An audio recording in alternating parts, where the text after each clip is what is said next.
ค่ะที่นี่เดี๋ยวจะพาคุณผู้ชมไปเบิ่งบรรยากาศที่มุกดาหารกันแน่เชื่อว่าหลายคนก็คงจะเคยไปเที่ยวที่มุกดาหารและก็ไปชอบที่ตลาดอินโดจีนนะคะซึ่งล่าสุดตอนนี้ทางมุกดาหารมีการเร่งจัดระเบียบพื้นที่ตลาดอินโดจีนพร้อมที่จะเปิดใส่งานอย่างเต็มรูปแบบเร็วๆนี้ค่ะโดยนายวรย่านบุญราชผู้ว่าราชการจังหวัดมุกดาหารได้สั่งการให้ทางเทศบาลเมืองมุกดาหารเร่งดำเนินการบริหารจัดการพื้นที่ตลาดอินโดจีน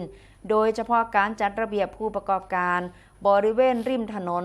และก็การรื้อถอนสิ่งปลูกสร้างที่บ่เป็นระเบียบเรียบร้อยเพื่อที่จะเตรียมความพร้อมรองรับการจัดงานประเพณีสงกรานต์และก็การกลับมาเปิดใช้งานในพื้นที่ของตลาดอย่างเต็มรูปแบบ